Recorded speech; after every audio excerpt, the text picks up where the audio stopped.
សួស្តីយើងមកស្លសម្លកកូរទាំងអស់គ្នាបងប្អូនឥឡូវយើងដាក់ឆ្នាំងយើងឲ្យក្តៅមកបងប្អូនហើយយើងដាក់ប្រេងឆាចូលបន្តិចមកហើយយើងដាក់លេងគ្រឿង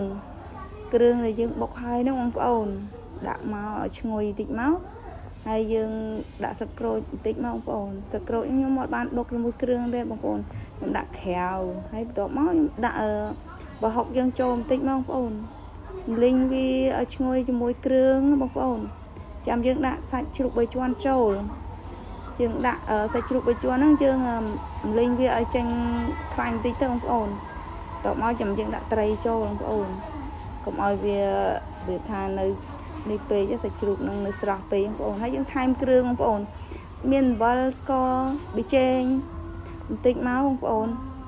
ហើយយើងដាក់ប្រេងខ្យងបន្តិចមកឲ្យវាមានជាតិបងប្អូនបន្ទាប់មកយើងច្បល់វាឆាវាចូលឡើងមកវារៀងស្ងួតទឹកបន្តិចបងប្អូនបន្ទាប់មកខ្ញុំដាក់ទឹកបន្តិចបានហើយបងប្អូនហើយខ្ញុំដាក់អង្ករលីងចូលបងប្អូនឆាជាមួយសាច់ត្រីយើងហ្នឹងយើងដាក់អង្ករលីងពាក់កណ្ដាលបងប្អូនទុកពាក់កណ្ដាលទៀតដាក់តាមក្រោយបងប្អូនចាំពេលសឡយើងចិត្តឆ្អិនយើងដាក់ថែមទៀតឥឡូវយើងត្រីយើងរៀងឆ្អិនខ្លះដែរហើយបងប្អូនយើងដួសចេញមកបងប្អូនកុំឲ្យយើងកូរទៅវាបែកត្រីបងប្អូនឥឡូវយើងដួសចេញមកបងប្អូន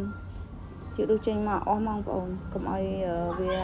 យើងកូរបន្លែកូរអីទៅវាបែកសាច់ត្រីអស់បងប្អូនឥឡូវយើងចាំដាក់បន្លែយើងរឹងហ្នឹងដាក់ចូលមកបងប្អូនយើងច្បល់វាតតាវាថាទុនវាថាចូលយើងសពអស់ហើយយើងថែមទឹកមកដែលមើលលេខបន្លែរបស់យើងហ្នឹងបងប្អូនហើយយើងក្របទុកប្រហែលតែ2-3ពុះមកយើងបើកវាមកបងប្អូនយើងបើកវាមើលទៅបន្លែយើងរៀងឆ្អិនល្មមហើយបងប្អូនចាំយើងដាក់ត្រីយើងចូលបងប្អូនត្រីយើងទៅដួសហើយបងប្អូនដួសមិញហ្នឹងយើងដាក់ត្រីចូលទៅយើងដាក់ត្រីយើងចូលហើយយើងនេះវាឲ្យសប់ចូលគ្នាអស់ទៅហើយយើងទុកវាប្រហែលជា1ពុះ2ពុះទៀតបងប្អូនដើម្បីឲ្យត្រីយើងឆ្អិនល្អហើយយើងថែមអង្ករលីងបងប្អូនយើងអង្ករលីងយើងដែលយើងនៅសល់ហ្នឹងបងប្អូនយើងដាក់វាចូលទៅបងប្អូនហើយក្របទុកទៅបងប្អូនផែ1ពុះ2ពុះអីទៀត